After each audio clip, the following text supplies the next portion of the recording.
Rusty's still lost for words with that one. I'll tell you what, I like rump roasting as a description of something awful. I've got a few more that I can't say on air, Nick. Let me tell you. I actually have a database of synonyms for that exact statement, and only maybe 3 of them could be said on air. Well, we'll share the others later in the Discord. Spawn, do you have anything to add to the boys' total lack of anything to add? No, absolutely not. I mean, what a terrific performance by the Chiefs. I think Chiefs are kind of the best noob stompers in the OPL, to be honest. That's kind of how they play the game. And I think that performance from Gravitas, I mean, I'm not here to outright flame people, Nick, but I would like to check how many games of Poppy nobody has played, because that's genuinely seen as a pretty good Poppy matchup. That's why you pick it into Jace. And it did not look very good on Summoner's Rift, unfortunately. Well, the less said about what we just saw, the better. So let's move on to something that we can celebrate, and that is the greatest league champion of all time. We're on the road to finding out who that is, as declared by the OPL. How many regions do we have left? Hopefully not. I think we've got 4 left. This is a short one though. We're burning through this. This is by far the best segment on the OPL. This is this is the combination. I mean, everyone's like, just talk about League of Legends. Well, you know what? This is like the genie wish, where there's always some catch. Here you go. We're talking about League of Legends. It's all we talk about. You hate it, but you're trapped with it. This is the LCK.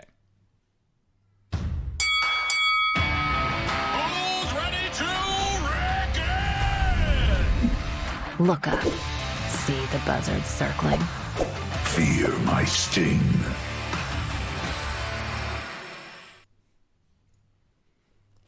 All right, Shurima edition of the LCK, and the first matchup is Amumu versus Azir.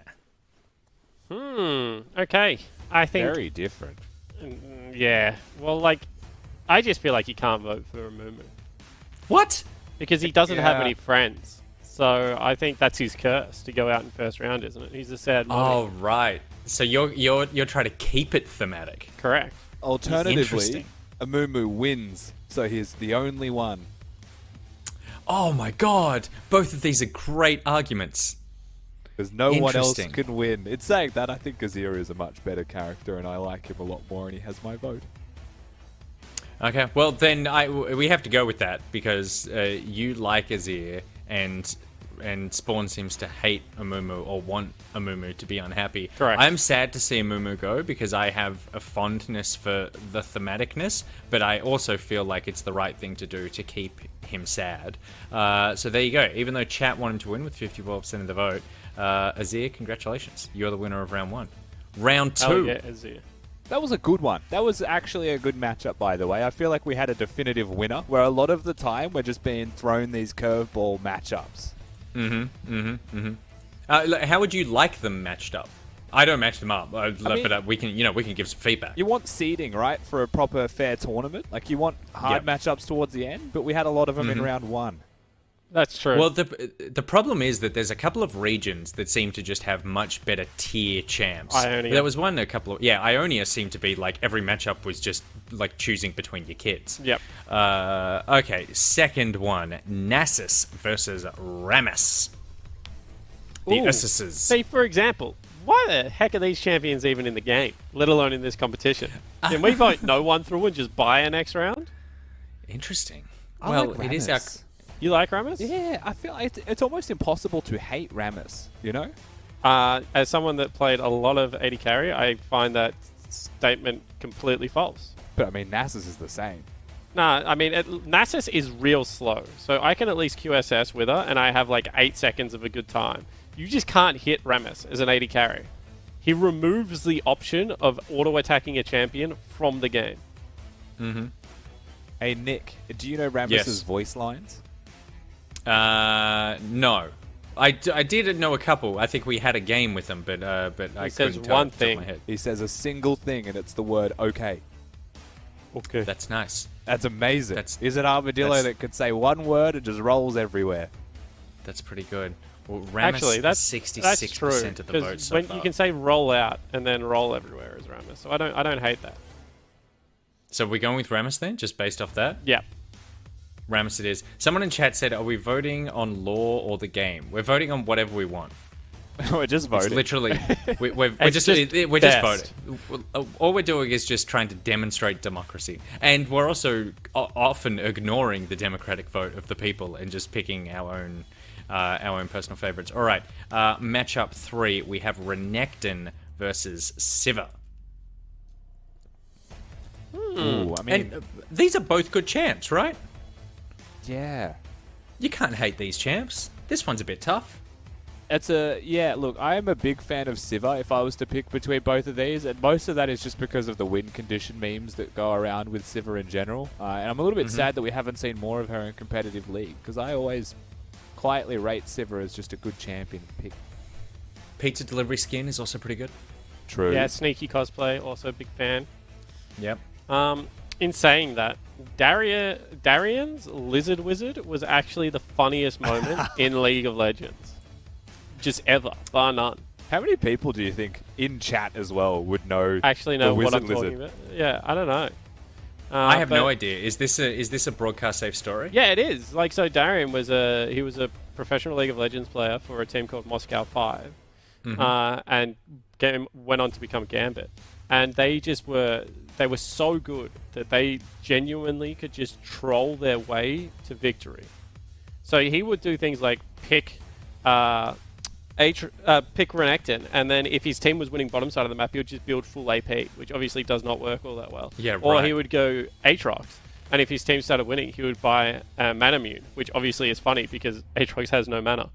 So like he would just do stupid stuff like that, and it all started with the Lizard Wizard. There you go. So where are we sitting now? Because I feel like Lizard Wizard is just a fun thing to say, so I don't mind voting for that. But we seem to be drawn towards Sivir in the first place. Sivir at the moment 73% of the vote with the chat. I don't mind if Sivir wins, but like, if I kind of do want to know what she's doing in her pose right now. Surely that's like a pre-boomerang toss stance. Is it? Is that how you pre-boomerang stop? No. Look like, but you'd have to, right? Yeah, it is a bit. Or did she just catch it? I don't know. And that's why, like, she's so stretched out that, like, the force of it coming back has, like, whipped her arm backwards. Maybe she's one of those people at the zebra crossings letting children go past. We don't know. Maybe that's what's her backstory. Oh, right. She's bent over past half. There's no way you can generate force like that. Okay, I feel like after your statements yesterday, you're not in any position to pass any judgment on the human body. my freedom of speech. I'm going to say Sivir wins for that one. Question, do those people... so congratulations, Sivir. Do those people who, like the lollipop crossing people, do they get paid or is that purely volunteer? Surely they get paid. Maybe it depends on the school. Not sure. Yeah. I just feel like those... Like, I loved our lollipop lady at school. She was so awesome. I'm going to look into that. Yeah. I hope those people get paid. If they don't, they need to. Paid. Yeah, the council pays them. Paid. The council pays them. Crossing ladies get paid well. Yeah. No, they get paid well. Yeah, please tell me one person in the world that does something for another person out of the goodness of their heart. Of course you get paid. You're doing a job. No, I know, but I feel... Yeah. Okay, cool. Okay, cool. I'm just making sure. Would you be a crossing man if you didn't get paid? No, I wouldn't, but I'm very greedy. Like, I'm not... I don't have a generous bone in my body.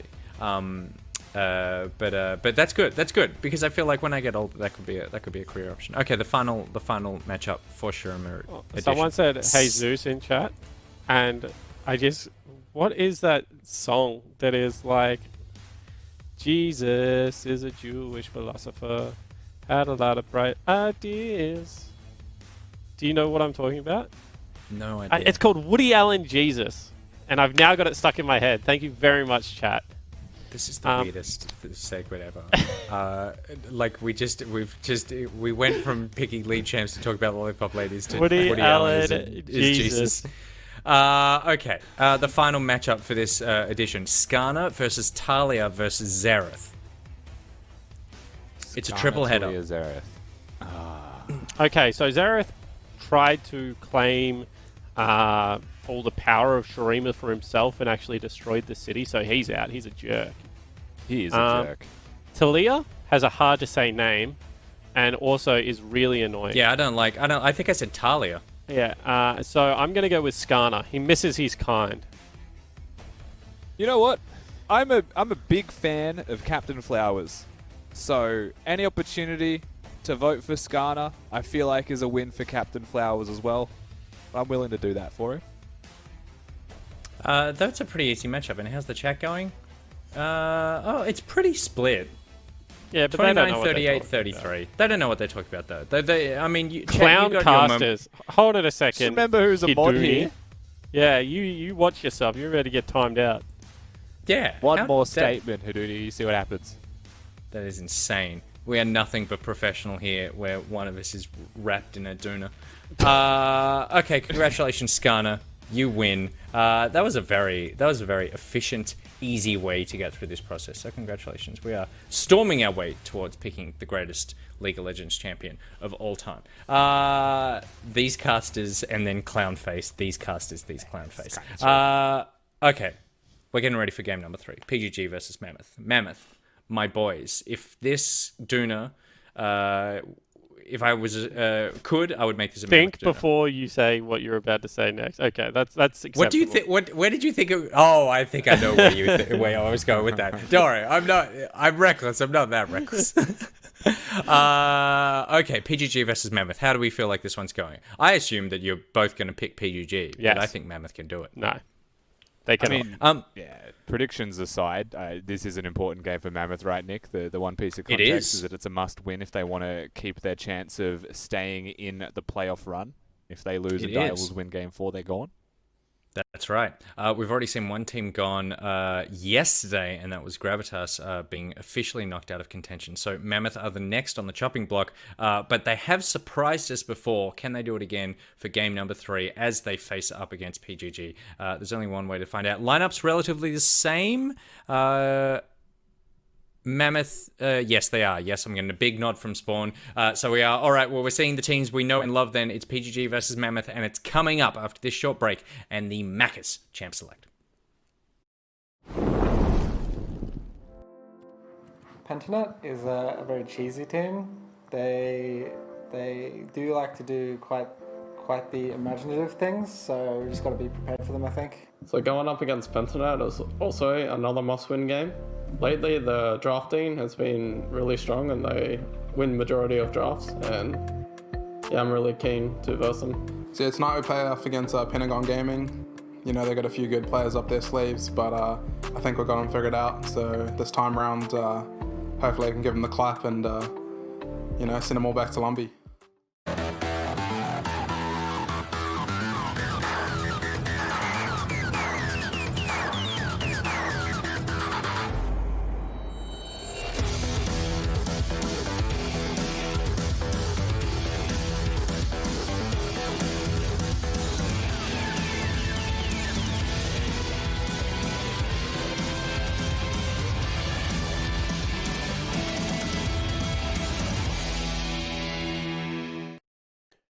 And welcome back once more, as I'm now joined by Spawn, as we're going to kick things off for what is going to be Pentanet.gg taking on Mammoth, which for them is it's a must-win game if they want to keep their dreams alive for a playoff spot. We got word from our producers that if Mammoth lose and Direwolves win, that means Mammoth are out. So it's a must-win for them. You never want to see a game be left to fate. It's never a good feeling, I'm sure you can attest to.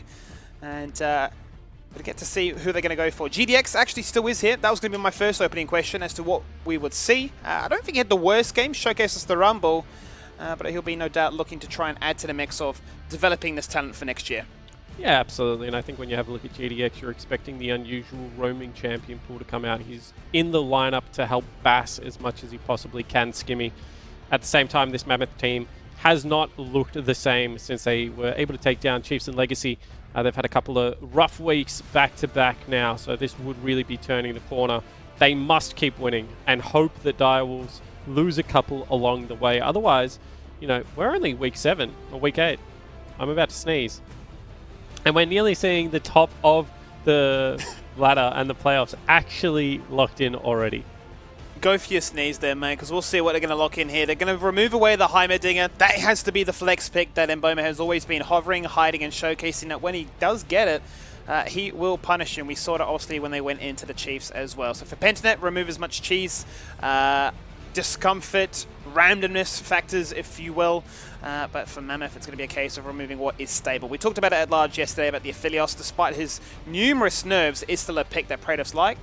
But what we're seeing so far is they're going to go for the Senna as an opener. Yeah, and I mean, Senna is one of those champions that does really well into the Ashe, so I think that this is a great pickup. We've actually seen this run before. Pabu playing Lee Sin, I think for the second time in the OPL, played it against Order, I believe, in one of their losses, and Bass counter-picking himself, so that's interesting. Lee Sin is seen as one of the better junglers against Graves. I don't think he outright wins the matchup, but definitely has a lot more options than other junglers do against this champion. I actually got a chance to speak with Pabu after the game yesterday about the Kazakh's priority and how he said, he's seeing it a lot being now chosen over in EU and sort of wants to replicate that style, bring it over here and see what he can do with it in his hands. Lee Sin is something that he joked about saying, well, maybe I should have just played that. So here it is here today. That's going to be going into the Graves, as you mentioned. TF into Cassiopeia. Another pick. That is the mystery man, really, for GDX. We've yet to see what he can do on the competitive stage, but he's going to try and bring themselves some macro and some control to add to a side lane. Yeah, and I really like those first two pickups, right, of the Ashe, the TF. I'm not a huge fan of Graves in O, so I think I've been pretty vocal about it. But TF will struggle in this matchup versus Cassio.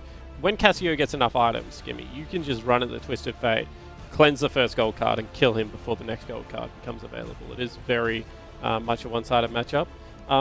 Chat is pointing out that BioPanther has got 5th pick and can potentially play Mundo. There isn't all that much damage currently on the Mammoth lineup, so we'll see whether that is a pick that he once again looks to go towards. Yeah, we wondered if it was going to be a situation yesterday. The climate was perfect for it, but he decided to go for the Urgot in the end.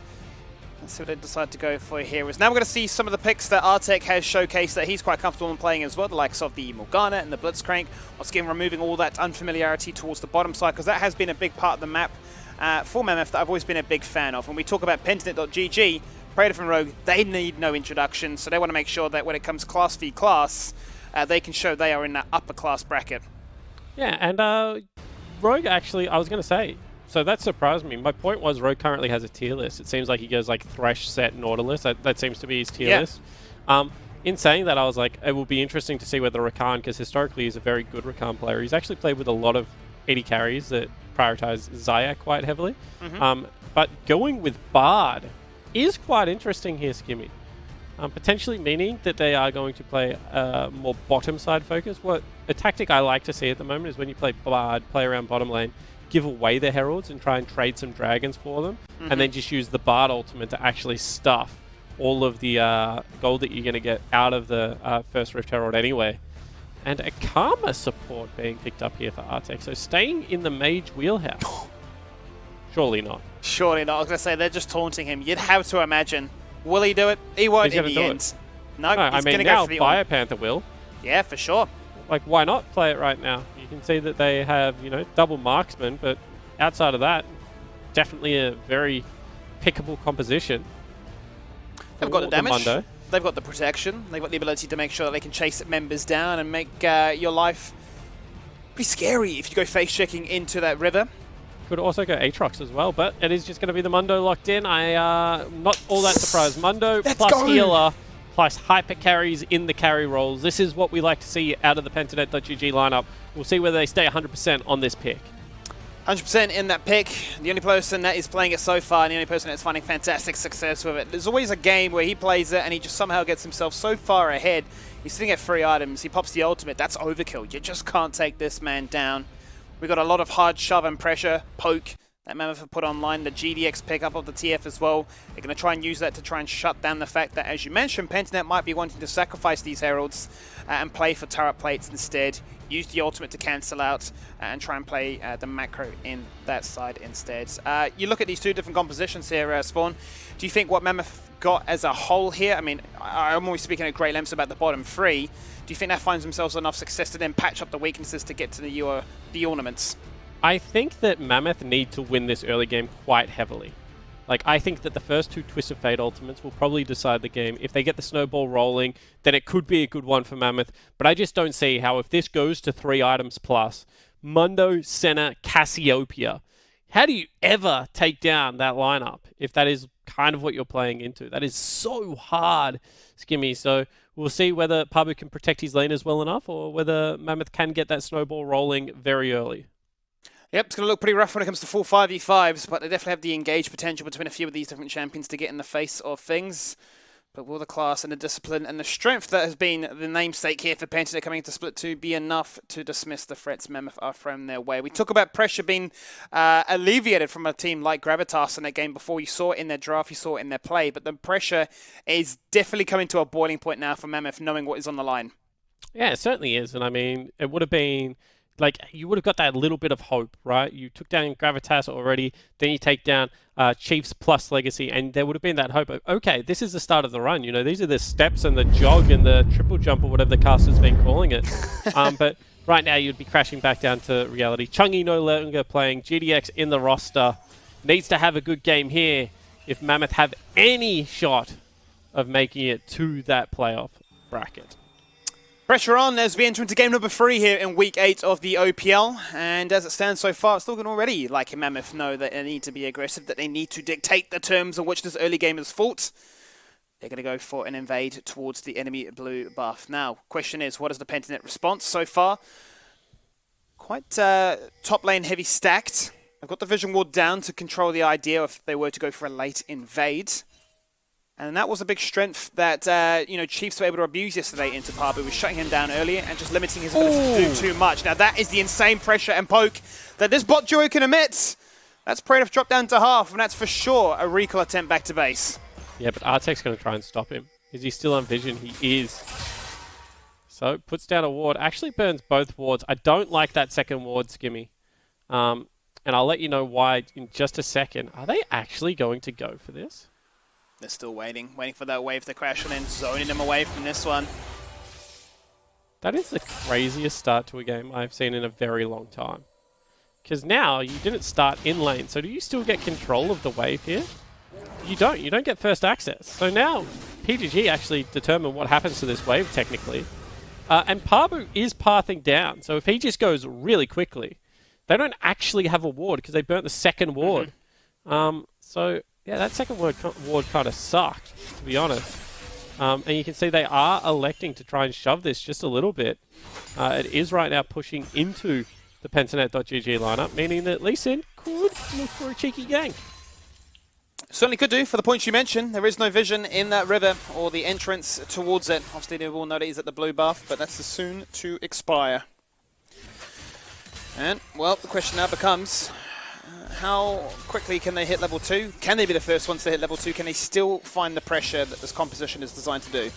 And you can see that GDX is actually playing really heavily towards the top side of Summoner's Rift, so they know exactly where he is, but it looks like they've called off the gank attempt. They've said, you know what, we're fine. We're just going to farm this one up nice and slowly. You don't have to risk the game. Potentially, there could be Graves coming in for a counter gank. Graves level 3 is also quite strong, so they're just going to chill out. Lee Sin pathing back towards top lane, trying to protect this Mundo.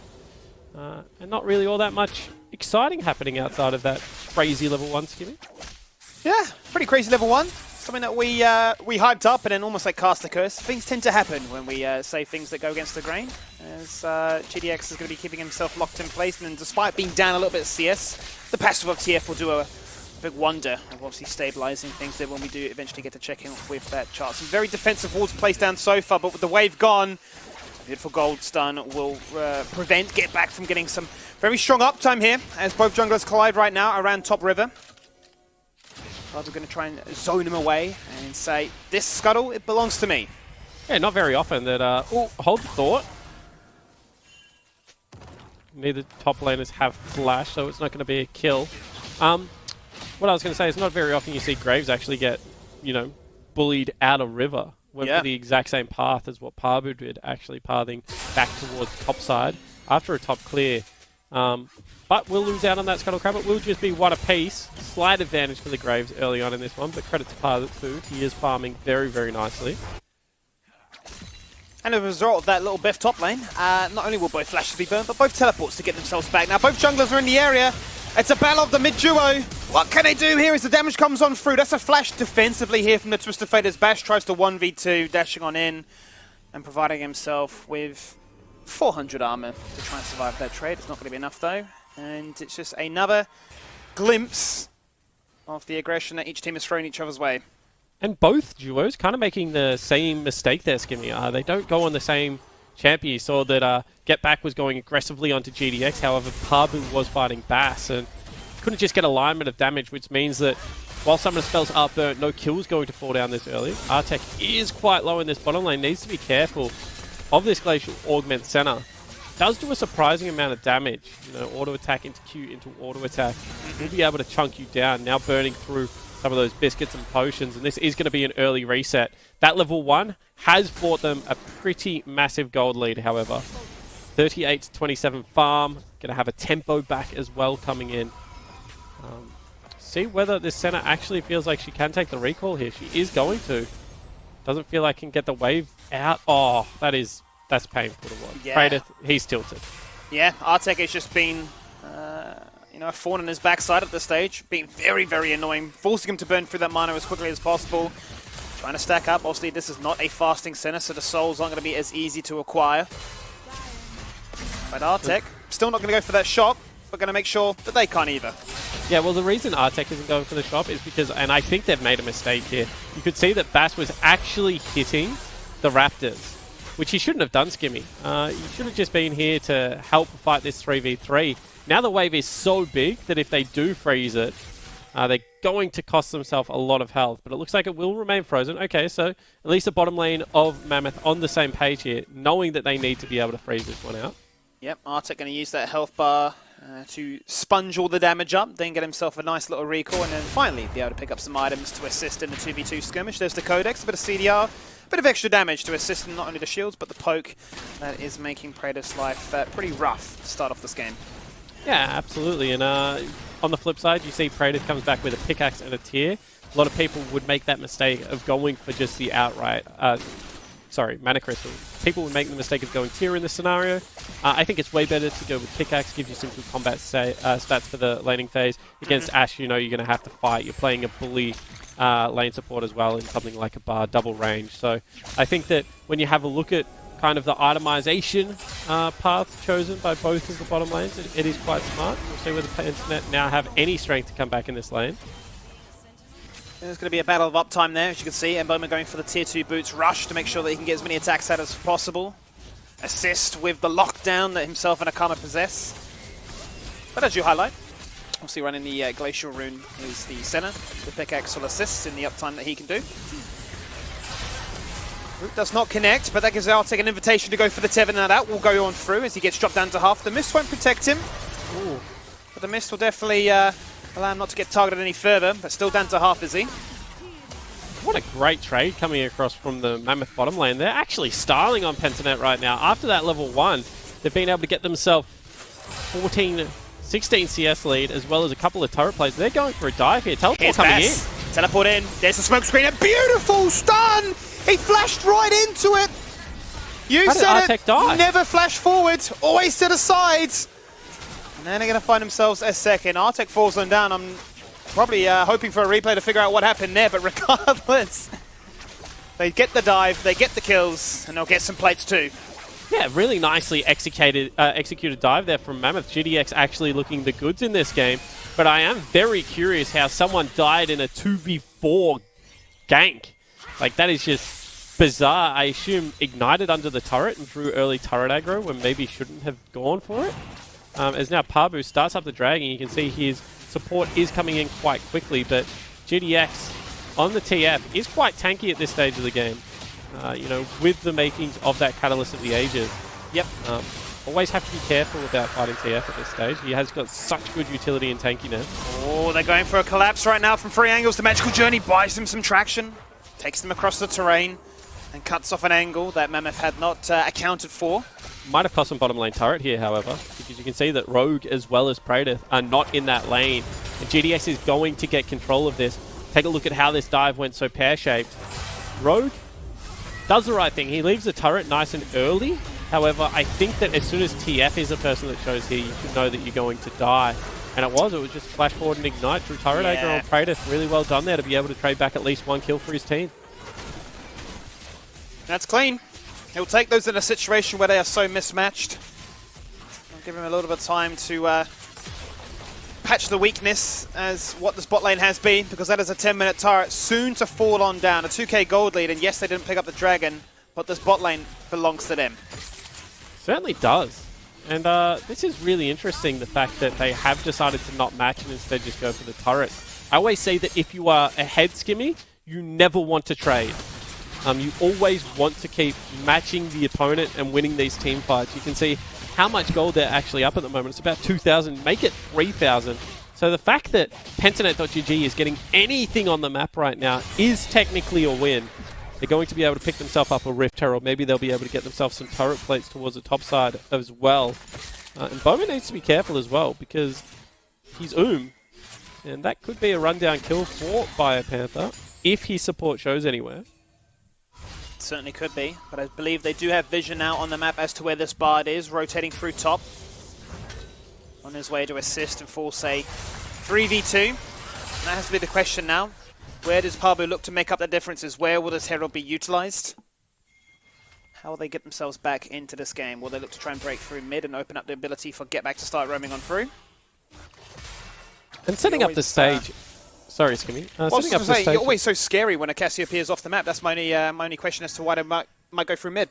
Yeah, I mean, potentially, but I just think that GDX has all the tempo cheat tools, right? Cassiopeia is not running a teleport. He doesn't have a global ultimate, so GDX should be able to get to most of these engagements first. And as GDX, you never really have to run into the river after the Cassiopeia. If she does move first, you just kind of go second, and I think he will be fine with that. I was going to say that we said the game will be determined by first 2 TF ultis. Well, TF ulti 1 got them 2 kills and pretty much a bottom lane turret. We'll see what TF ulti 2 can do here, because you can see he is hovering towards the strong side of the map for Mammoth and should be able to get them a lot of pressure around this turret as well. If they can get some more plates here, that means Mboma is just going to be way too big. Well, that appears to be the trade-off now, as turret plates are far more valuable than the Herald and the Dragon, as they've now rotated the bot lane up to the top side of the map and begin the assault and the siege that found them so much success to start off this early game. And this is what I mean. You can continue to play aggressive right now if you are Mammoth, because you see that it is going to be Lee Sin on the bottom side of mid lane. So this is actually not a 3v2. It's a 2v4. So this is interesting. Always used to say this back in like Season 1, Season 2. Attack the global. If they're playing Shen, gank the Shen lane. If they're playing TF, you have to gank the TF lane. So Pabu does exactly that. Drops a Rift Herald in the mid lane, and we'll be able to pick up some much-needed plates for Get Back. I wonder if they would. They will indeed, and that's going to give themselves some gold to ensure that this Cassiopeia can bridge the gap. Obviously got 2 items online with the Lost Chariot and the Tier to patch the weakness of that mana pool.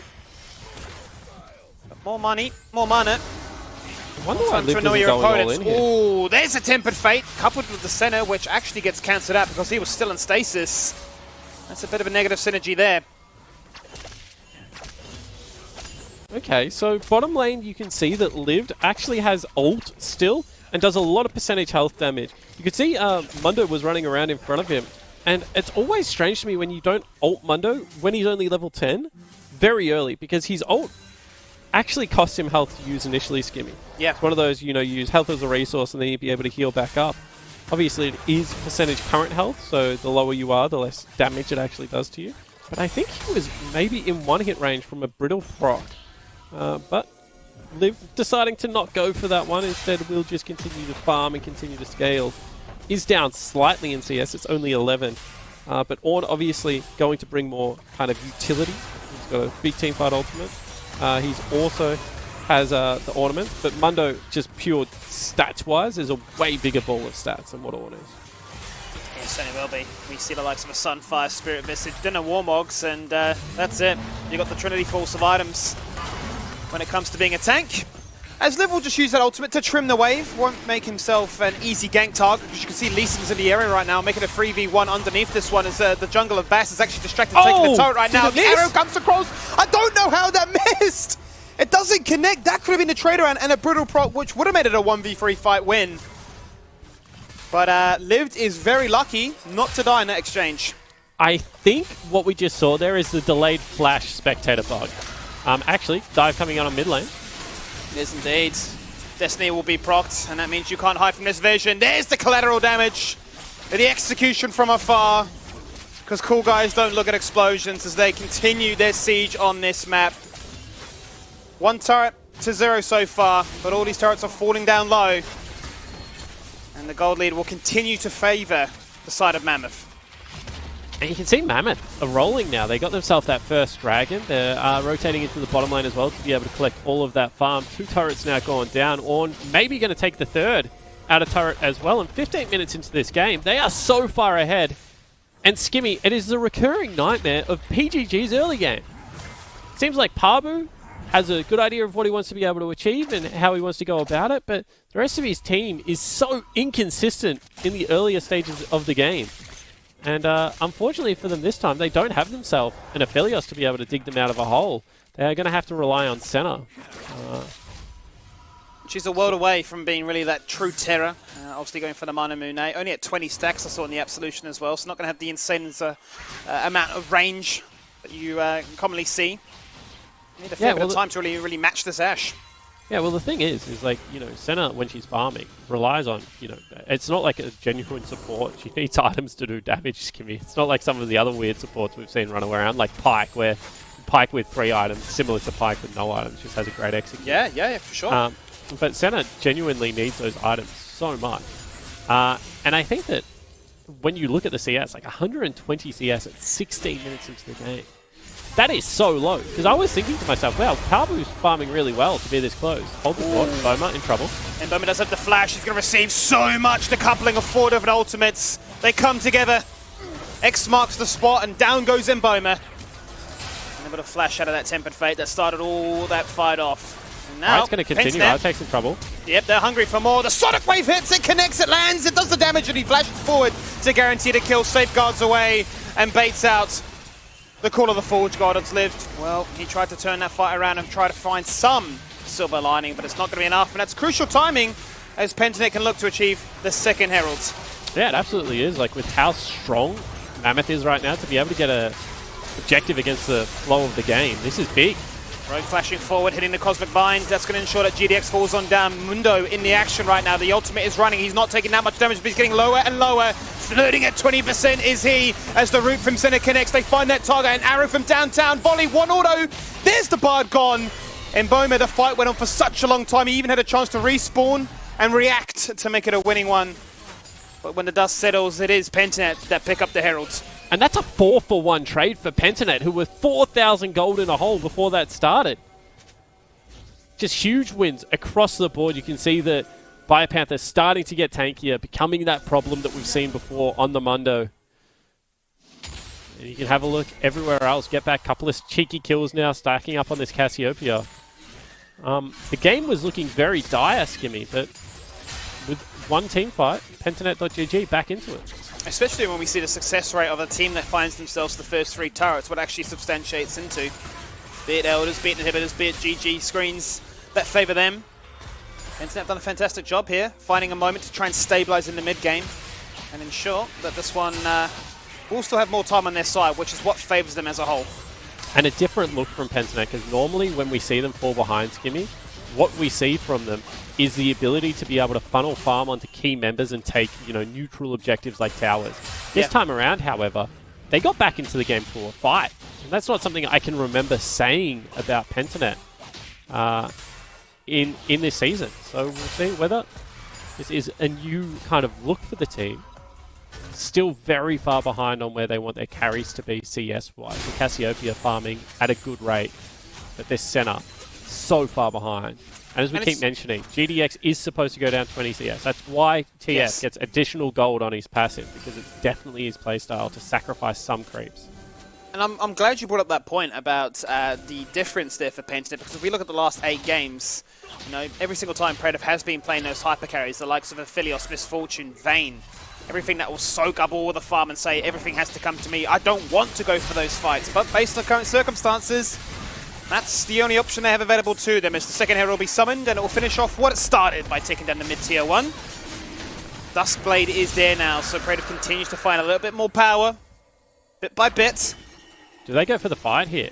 Second turret does fall down. Pentanet could be right? out scot-free.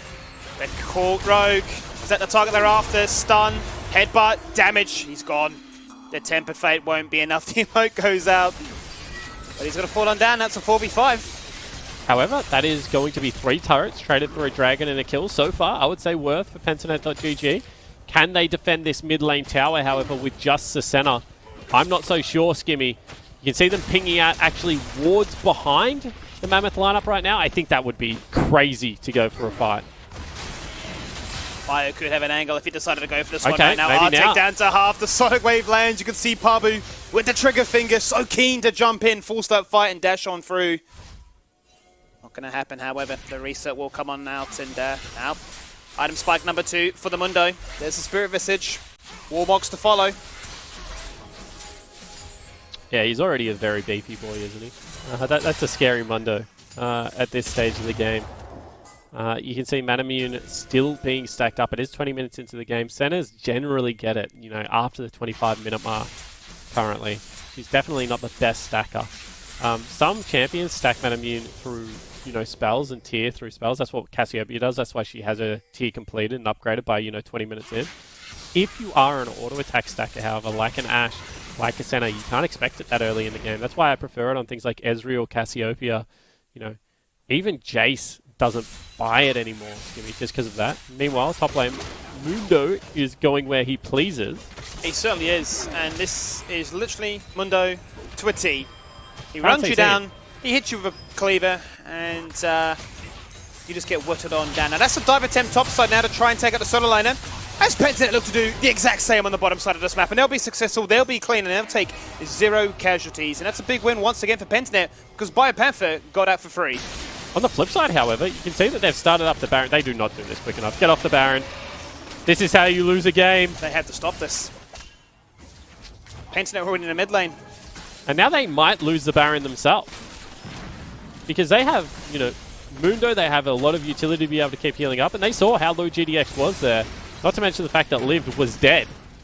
But Pentanet.gg just happy to put this one on the slow burn. They know that they must win this. They are currently a game behind the Chiefs. If they win it, they will go back to being even with the Chiefs and also have the head-to-head record over them. So it would still be 3rd on the ladder. Very crucial game. You want to finish top 3, Skimmy, in the OPL. First gets that bye in the upper bracket. 2nd and 3rd, they get a second chance to be able to play through. It's unheard of.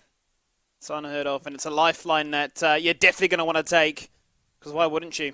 A second chance. We saw how that upset the Split 1 playoffs in the eventual grand final that took place. We'll get to see exactly how things play out in here, because the stakes are high. You highlight it for Pentanet, for Mammoth. They need this to continue the chance of snagging that final spot in the playoffs. 2 item spikes are definitely online for everybody so far. Runan's Blade of Rune King for the Ashe. The last Whisper now being picked up to try and shred through the likes of this very tanky Mundo. There's the Muramana now being evolved. It's a massive deal here for a Senna. And 2 item spikes on a Cassiopeia. We know how good Getback is. Late game fights are his specialty. Yeah, no slouches on these kind of majors. And you can see playing very aggressively still in the mid lane. Everyone is here for the PGG lineup. Ult will miss, however, Skimmy. Yep, Tempered Fate goes out, but it will not find its mark. And they'll be glad, because that means that Mammoth can hang on to those flashes. Next Dragon will be up in 50 seconds, and Infernal Soul to play for. That Dragon would put them on Infernal Soul point.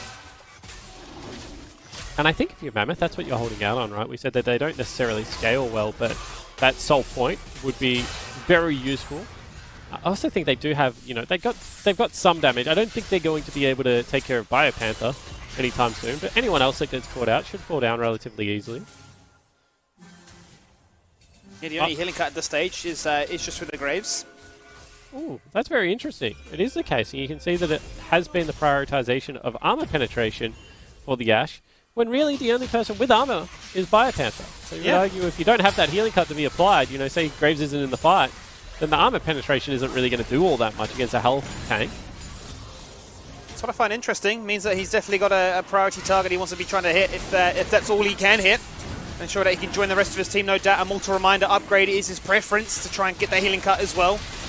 The Dragon down to 50%. Pabu gonna guarantee it. No smite still will take place here today. GDX on the flank, lost in the top blue buff. He needs a team to back him up. He flashes forward, but still receives the binding, but he gets out of the harm. And, well, now Mammoth are forced on full disengage mode. They are terrified. They've got the Karma-empowered shields to make sure the whole team can run away. Benenet, they look angry, they look revitalized, and they say, a 5k gold down?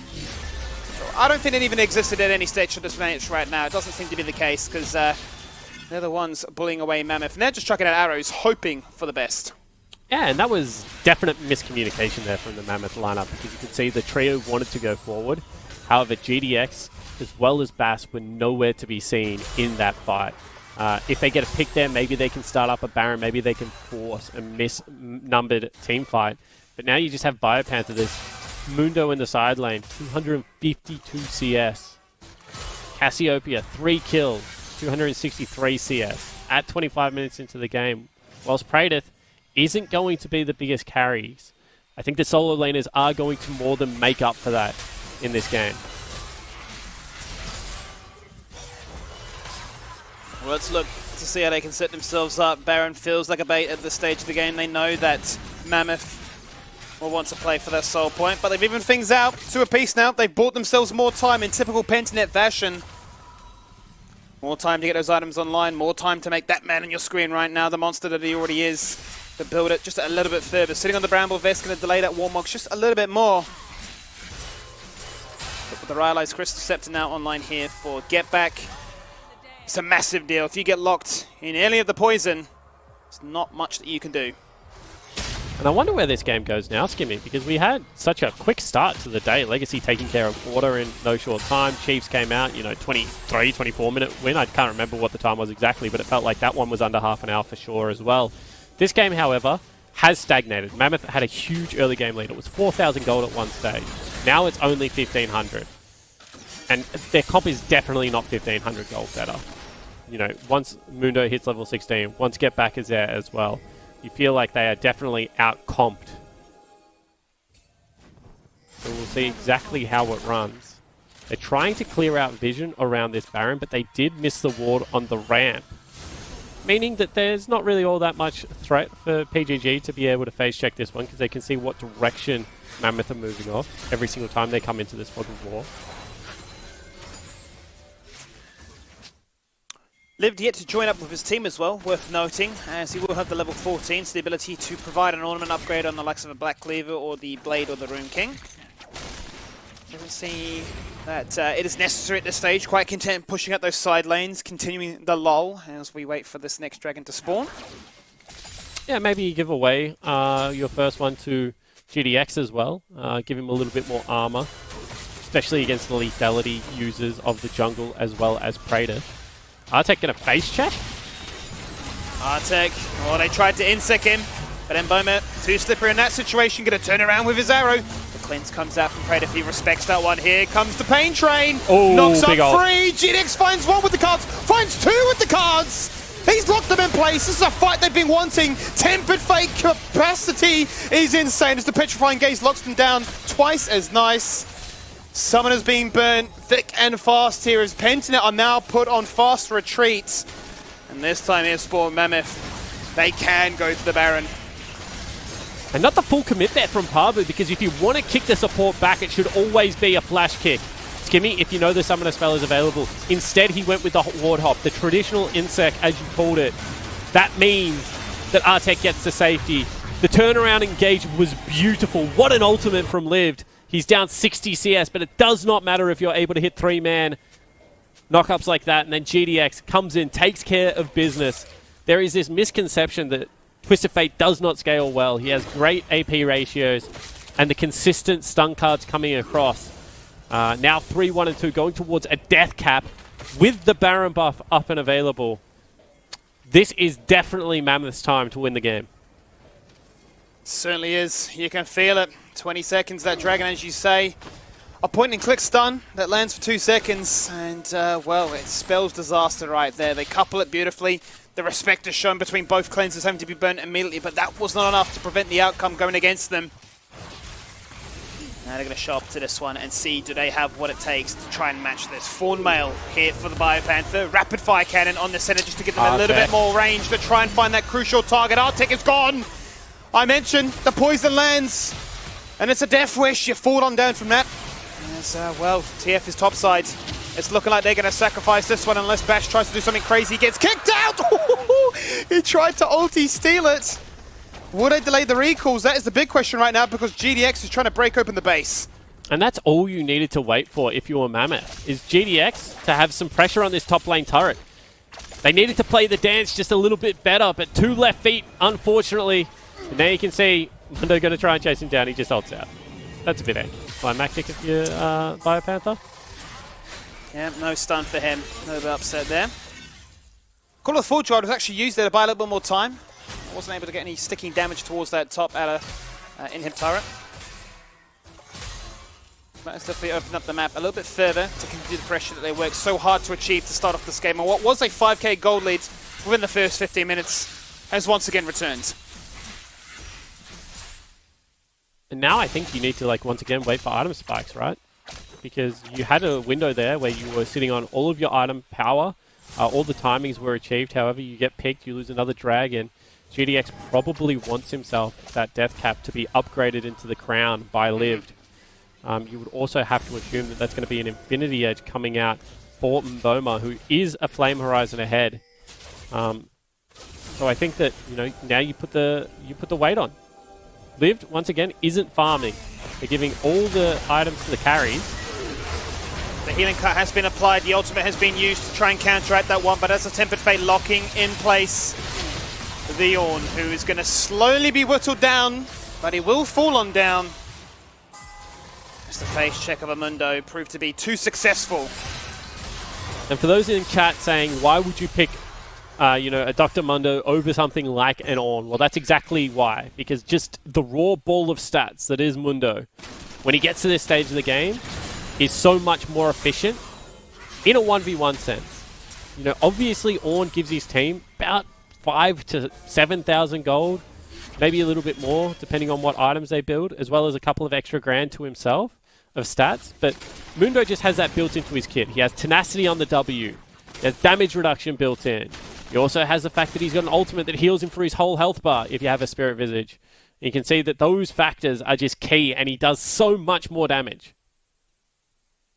So much more damage, and acts as a facilitator to say that we can control the vision. If we've lacked it, we can actually send in a man to try and retake it. And you saw it there. Ornn was no match for the strength of that crazy man. And, GDX... Sorry, I start to wonder what GDX does. Well, him and Liv need to hook up right now because he's got himself a nice new hat.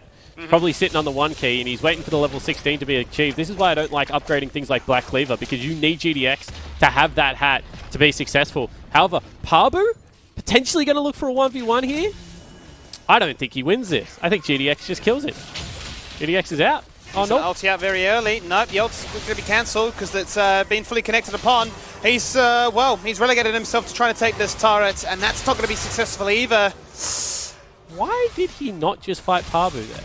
Interesting situation there, Sport. He's going to not win of the 2 circumstances that could have been very possible.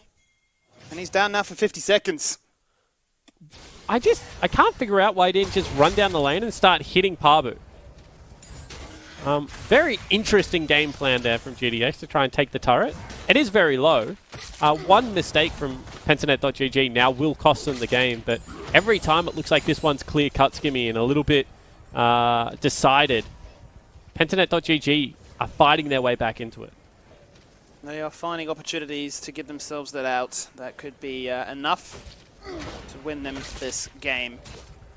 A minute on a soul point. I'm very scared now of this Mundo with all the items that he has. That with 3 Infernal Dragons, as well as the soul point too, he'll no doubt be one of the leading members in the damage department. I don't need to get him Mundo. He was not going to hurt you. Praetor caught out maybe. Yep, Predator pulls the flash. Teleport's going to come in on both separate occasions. As mid lane becomes priority number 1. And Liv just sets up the Smithy in the middle of the lane. What is he doing? The volley, the damage, the mortal reminder is tearing through his HP bar. Now they're going to arrow him, but the tenacity with the W running on through, he soaks it up and he's out of it within less than a second. Not the target they were after, especially when he is level 18, the highest in the game. Very difficult to try and take this man down. And not a care in the world for Biopanther right now. He absorbs a couple of ultis and will be completely fine. Liv to tell the tale. Parbu is being stalked right now by Liv. You can see GDX is trying to mark the Mundo. This is Soul Point right now. Tempered Fate hits 2. Out comes GDX as a set of cannon locks them in place. A beautifully coordinated Cosmic Bite in there from Rove. The bot lane of Pentanet smurfing. Is that enough to secure themselves the fight win? As Biopanther walks on through, but he falls on down. The Unkillable does get killed. But the carries are far too strong. As Cassiopeia secures themselves the double. Get Back is well and truly in the driving seats. And with 3 Infernal Dragons and the Soul Point for them, maximum capacity has been achieved. And you'll have to think that would nearly do it. Soul picked up, and it is triple Infernal Soul onto this Cassiopeia. You saw how much damage came out in that fight, Skimmy, after the Tempered Fate. Very well done by Pentanut.gg to layer the ults over the top of the emerging Mammoth members. And 3,000 gold definitely does not equal the triple Infernal Soul right now. 3,000 gold as well as the ornaments. Even that taken into consideration doesn't equate to the power that Pentanet have definitely unlocked and will be willing to showcase us here. Look at the stacks on the center. 117, nearly hitting another breakpoint at 120, where coupled with the rapid fire cannon, there's just no way you can get in his face and touch him. Yeah, going to be shooting from across the map, nearly. Yeah. Basically a second ultimate as his auto attack. It's very rare that Senna gets to this stage in the game. I feel like we talk about the mythical scaling of Senna so often, Skimmy. But since the changes that went across, you know, nerfing, the farming, then the feasting, and now it's back to the farming center, hasn't really emerged in the OPL just yet, and they're going to just start up this Baron. Try and force GDX to come to them. Well, especially when Cassiopeia jumps onto the Baron as well. They shred through this one like nobody's business. The question is, what do Mammoth have left for the steal? The ultimate. The dash steals it! Mammoth steal with the Baron! That is huge! Now they can look to fight on even terms. They've got the gold lead. It's still 5k, but that is the difference maker that evens up the Infernal Soul. But why did GDX group? He would have nearly won the game there, Skimmy. They could have just kept running and delaying the backs. When Bass stole the Baron, GDX should have been ending the game. Oh no, just another spanner in the works here. Another narrative that just doesn't go the way. You turn the page and your new chapter showcases that this game is well and truly far from over.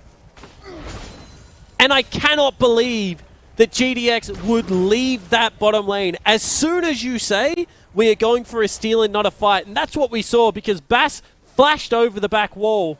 Then you should be trying to push lanes. You still cannot win a team fight against the Soul. Mammoth have this Baron buff to be able to end it.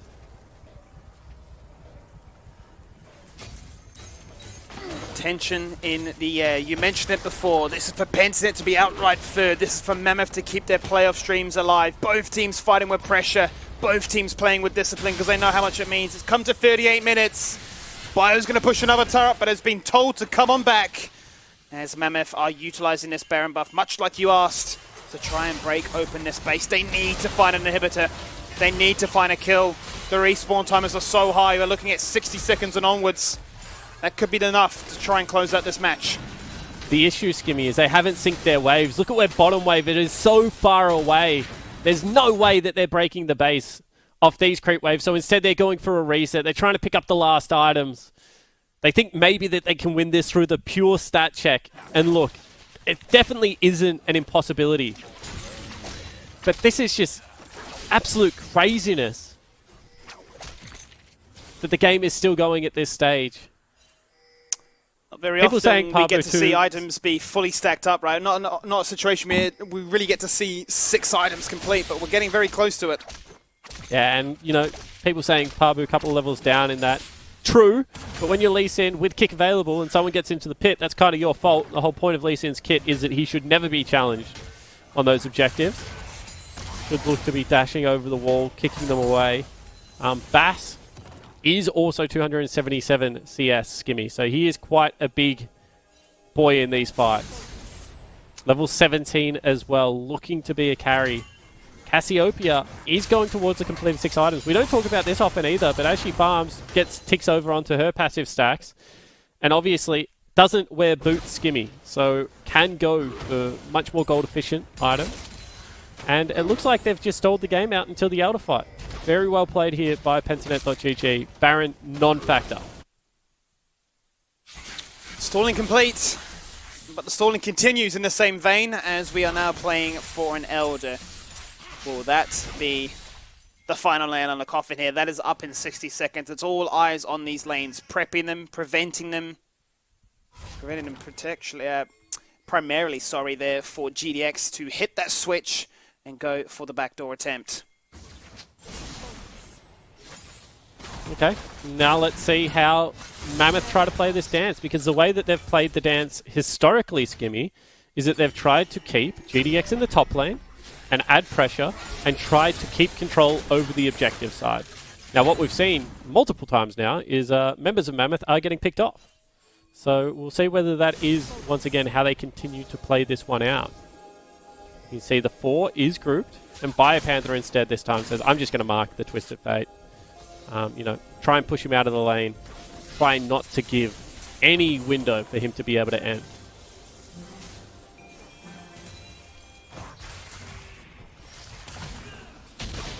Pentanet look towards top side. They decided not to go for the Twisted Fate. Out comes the arrow hit. hit. The target is Praetor.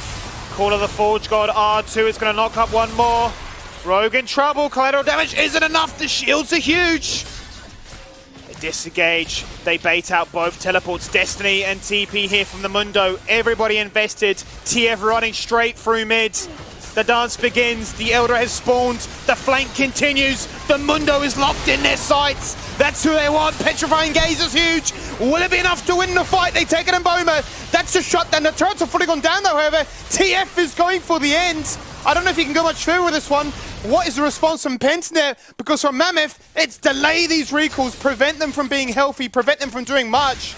He's got himself locking on to those Nexus turrets. The Elder is going to fall on down. And I don't think Mammoth have enough juice left in the tank here. A climatic finish. He might take them both on down, but the Nexus is going to taunt him. Tip-top and healthy. Elder is the execute. And a flawless team fight goes the way of Pentanet. And stop turning onto the Mundo. He's the super tank. Why do they keep turning around and trying to kill him? Just run. Give the objective if you needed to. You see that GDX, he needed maybe 5 more seconds to be able to end this game. But again, it's Mammoth. They get baited in. They think they can win in 2 areas. And now Pentanet should just be able to push down mid lane. Still 30 seconds on the Mammoth mid laner. There is no way they can wait for him. Artek has gone fishing, trying to get some vision down. He gets exploded. Taken out instantly. 1 member respawns. It's in Boma. A second follows. It's lived. Can these 2 hold the line? They've got the ultimates. They've got the CC. There goes 1. And there goes the second. But the damage means they can just one-shot the Ash as he falls on down. Liv soaking up a storm right now. 4 members locked in place, but Elder is the difference. 43 minutes in. It's classic Pentanet. They took it to the late game, and their shot calling was better on the day. They're going to close out the game, and they're going to get the victory here. The weirdest game of League of Legends I have seen in a very long time, Skimmy. Mammoth had to do so much to lose that game. They had to teleport at the wrong time, fight 2 dragons they shouldn't fight. And still, it took 40 minutes. Pentanet, you got to credit them. They are one of the teams that if the game starts going late, you do trust them to be able to pull out something to win. But they needed like 3 somethings that time around. And the Mundo remains undefeated. The Mundo remains undefeated. A few moments in the mid-game where Pentanet find a flip of the script of saying we're not going to play like we usually do. We're going to force fights to try and get ourselves back into this one. And thankfully for them, a few decisions go their way and ultimately negate what was a very big gold lead against them. That's going to do it for game number 3. Congratulations to Pentanet as we get ourselves now ready for the final game of Week 8. So after the break, we're going to see what can happen between Avant and the Direwolves.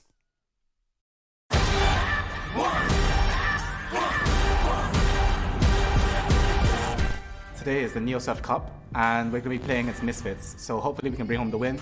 NeoSurf is simple, safe and secure. You can go to your local shop and get a voucher code and use it online, preferably to buy League of Legends skins.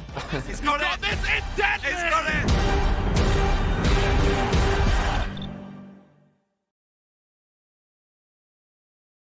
If you're craving the taste of your favourites, head to Macca's for a fast, safe and contactless drive-through experience. For your Macca's run, contact-free, we'll be here.